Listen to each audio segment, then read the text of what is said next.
Morning! First day ko ngayon na nag-resign na ako sa trabaho. So, today is May 1, 2024.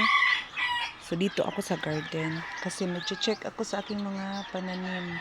So, dito muna ako mag-concentrate habang naka-resign ako. Kasi, masaya ako dito eh. Masaya ako dito sa mga tanim ko. Meron akong bagong talong na tanim. Yung iba namatay ang aking tanim. Ano kasi, nilagyan ko ito ng sabon. In-spray ko ng sabon na dishwashing liquid kasi kinain ng mga insect yung dahon. Kaya lang, namatay yung iba. Siguro na sobrahan sa spray. So, check ko aking mga okra. Dito may talong. Dito may bagong tanim na okra. Saka doon na part doon sa may saging. Maglalagay ako ng sikwa. Ewan ko kung anong Tagalog ng sikwa. Bisaya kasi ako. And ito talaga yung nakapag sa akin. Sobrang saya ko dito. Ang daming bunga. Tignan nyo. Simula sa ibaba. Yan. Daming bunga. So, ito yung nakapagpa-inspire sa akin. Sobra. So, dito muna ako maglilibang habang walang trabaho. Or hindi ko alam kung babalik pa ba ako sa pagtatrabaho or dito na lang muna ako sa bahay. Kasi guys, yan nahinog na sila. Hinog. Nag-start na silang maghinugan. Meron kasi akong mental condition. Meron akong anxiety. Ewan ko kung dala siya sa perimenopausal ko.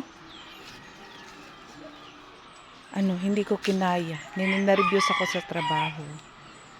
And yun. Pero hindi agad ako nag-resign. Tiniis ko muna ng mga halos 2 taon. Halos 2 taon ako na nagtatrabaho na may anxiety. Yung sobra-sobra yung kabak ko. Visit ako ng doctor. Kung ano nangyari sa akin.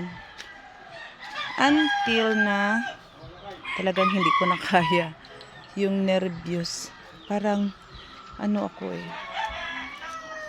parang kahit konti lang na salita or comments affected ako. Ewan ko. Tsaka ang lakas ng palpitation ko. Ito yung pinakamalaking gastos ko as of now. Kasi hindi pa ako nakapagpunta sa isang neurologist. Kasi nga, may part din ng utak natin na kailangan ma-check kung bakit ganito yung feeling natin. Lagi tayong takot, lagi tayong ninenervyos. May mga time naman nakapag-relax ako. Kaso lang, ewan ko din. Kasi medyo may edad na ako. Kung talagang malaking factor ba yung perimenopausal sa condition ko. Ayun, hindi ko kinaya. Nag-resign na lang ako kasi nga malaking factor din sa anxiety or sa digestive issues. Yung kasing anxiety is malaking factor yung digestive issue mo kasi kung hindi rin kondisyon yung tiyan mo, hindi rin kondisyon yung utak mo kasi nga sila mag-sister sila. So, ang ating gut po ang pangalawa nating utak. Kaya pag walang kondisyon yung ating tiyan, hindi rin kondisyon yung ating utak. Yun ang explanation ng doctor. So, ang isa sa factor na kung bakit meron kang digestive issues is yung stress. So, kailangan ko muna magpahinga. Siguro nasobrahan ako sa stress kasi stressful yung trabaho ko. And, yun, malaking factor din siguro ang pagka-unbalance ng aking hormones kasi nga, ang mga babae, merong tinatawag na perimenopausal. Pero hindi pa proven yung aking case. Pero sa mga nakikita ko na mga signs and symptoms na nandito sa akin is marami din na nandun sa perimenopausal. Pero hindi pa natin sure, hindi ko pa sure kasi nga ongoing pa po ako sa iba't ibang mga checks. O sabi naman ng doktor ng isa, nung minsan na sobrang sakit ang ulo ko, parang malamig dito, malamig, tapos lagi akong giniginaw. Kaya minsan may hot flashes ako, meron din minsan cold flashes, ganyan. Sabi niya acid. Pero nung nag-take naman ako ng anti-acid, naging okay naman ako. Kaya lang, pag nag-stop yung anti-acid na gamot, bumabalik din yung aking mga signs and symptoms. Yung kaba, kaba na talagang hindi mo maalis. Yun yung nararamdaman ko sa sobrang kaba. To the extent na umiinom ako ng melatonin kahit nagtatrabaho ako. Gusto kong matulog sa trabaho. Kaya lang hindi pwede. So, kailangan kong tiisin. And, sobra akong pagod. Yung tipong bago pa lang ang araw, pagod ka na. Ganun yung nararamdaman ko. So, ibubuhos ko muna dito sa aking... Ang grapes ko nga, hindi yun namumunga. Pero, nagbibigay siya ng saya sa akin. Halos 2 taon na to, hindi ko alam kung paano pabubungahin. Pero nagbigay siya ng shade, konting shade. Ang pinakamalaking factor talaga na naibigay sa akin ng aking mga plants ay yung happiness, yung happy hormone na kailangan ko. Sabi ng aking psychiatrist pala, na kailangan ko ng maraming happy hormones, yung hug galing sa kapamilya.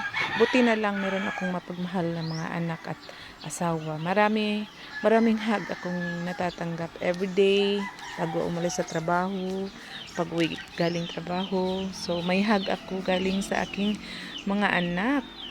So yun, nakapag-transmit daw yun ng happy hormone sa isang may anxiety or isang taong may pinagdadaanan, especially yung mental health.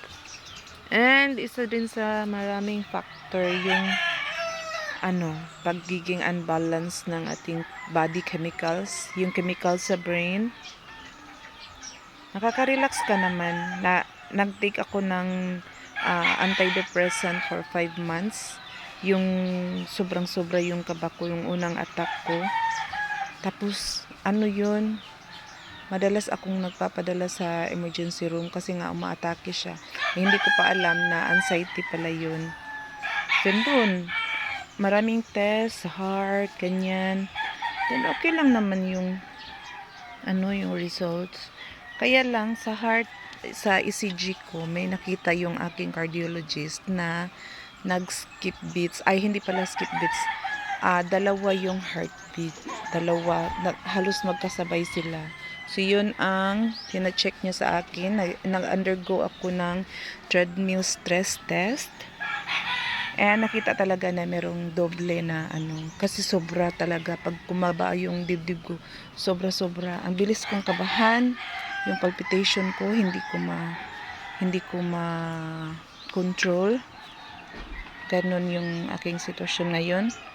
So, nag-undergo ako, nag-take ako ng medicine, pamparelax ng heartbeat. Tapos, nag-undergo din ako ng 24-hour Holter monitoring. Para pag-check lang kung ano ba talaga yung feeling ko, o yung kaba ko, yung heart ko, yung condition ng heart ko habang nagtatrabaho ako, o di kaya dito lang ako sa bahay, nagre-rest. Yan. So, hindi pa kami nagkita ng aking cardiologist ulit kasi nga, minsan napunta ako, na late ako. Tapos, sa susunod naman na Sabado, siya naman ang nag-absent. Then, the next Saturday naman, yung nakaraang Saturday, ako naman ang nag-absent kasi nga umuwi kami sa probinsya. Kasi gustong-gusto ng mama ko na umuwi muna kami. Kasi nga fiesta, tapos meron kaming salo-salo. Yung yung konting nagpipiknik lang sa plaza, ganyan. So, dala ng konting pagkain, ganun lang. So, umuwi ako para lang, medyo may happiness naman. May ibang happening sa life. Kasi trabaho ako ng trabaho dito sa city eh. Yan ang ginagawa ko eh. So, since 28 years na ako sa trabaho. Ngayon lang ako nag-resign kasi nga meron nga akong mental condition. So, kailangan ko muna i-assess. Baka sa stress lang talaga ito. So, kaya ako nag-resign para makapagpahinga. So, ito yung tinatawag nila na sorry, kabuhi ito or acid reflux or di kaya'y GERD. Pero sa aking case, medyo malala siya kasi nga parang may dagdag siya na perimenopausal symptoms. So, yun lang muna. Tumataas na yung video ko. 10 minutes na yung video ko mahigit. So ita-transfer ko muna yung aking ewan ko kung anong tawag sa yung sikwa. Yan o, marami akong sibling. Yan, kailangan ko, ewan ko kung makikita. May talong, may okra. Kailangan ko i-transfer yung iba. So, dito lang, hanggang dito lang muna yung aking video kasi magtatanim pa ako. Thank you so much for watching, guys.